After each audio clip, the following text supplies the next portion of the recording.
2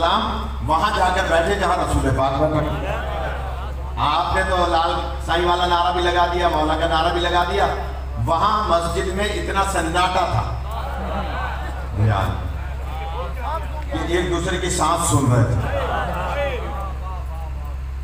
بالکل پیچھے دروازے کے برابر میں مسجد نبوی ایک بزرگ صحابی بیٹھے تھے جو نابینا تھے. نابینا صحابی بالکل پیچھے بیٹھے تھے. جب سناٹے کی انہوں نے گویا محسوس کیا کہ سناٹا ہے, کوئی بھی بول نہیں رہا, آواز نہیں آ رہی, آپ نے تو نعرے لگا دیے, وہاں سب پہ سکتہ تھا. وہ بزرگ برابر والے کو کونی مار کے کہتے ہیں بھئی یہ کیوں اتنا سناٹا ہے؟ کان میں کہا یہ بزرگوار غضب ہو گیا, علی وہاں بیٹھ گئے جہاں رسول بیٹھا کرتے ہیں. تھوڑا سا جاگنا پڑے گا. علی وہاں بیٹھ گئے جہاں رسول پاک بیٹھا کرتے تھے. غضب ہو گیا. بزرگ صحابی نے سناٹے کا فائدہ لیا, لاؤڈ سپیکر تو تھا نہیں, اس نے وہاں سناٹے کا فائدہ لیا اور کھڑے ہو کے کہا اے مدینے والوں سنو. دیکھو پیچھے والے کیسے بول رہے ہیں, اے مدینے والوں سنو, آج بہت عرصے کے بعد حق اپنی جگہ پر آ گیا.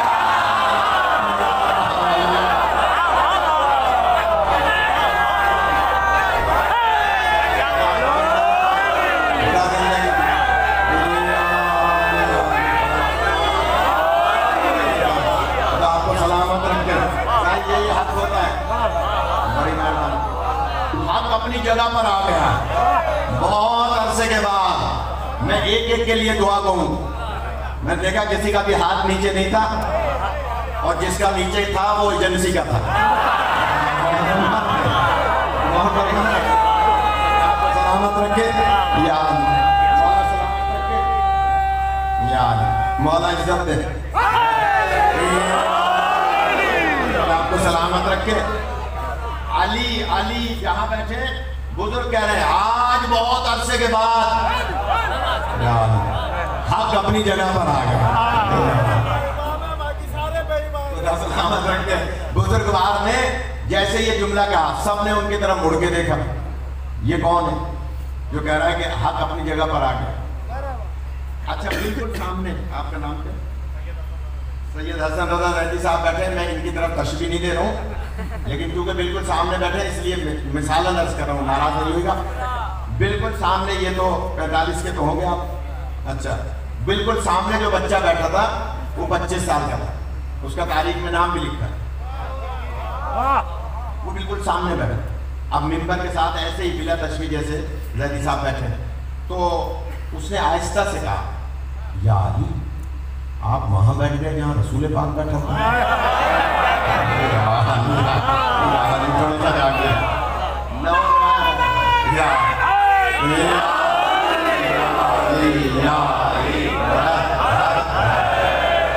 سلامت رکھے. کہا کہ یا علی آپ وہاں بیٹھ گئے. آہستہ سے, جو ممبر کے قریب تھا تو اس نے آہستہ سے کہا, تھا 25 سال کا, اس نے پہلے والے 3 دور دیکھے تھے. آہستہ سے کہا یا علی آپ وہاں بیٹھ گئے جہاں رسول پاک بیٹھا کرتے تھے. مولا کا جواب سنیں گے نا, جو حضرات ویسے ہی آئے ہیں نیاز کھانے وہ بھی داد دیں گے. جو مولا کا جواب ہے, مولا کا جواب ہے نا, جو مولا نے جواب دیا ہے, مولا نے اس کی طرف دیکھ کے کہا تم بعد کے مسلمان ہو.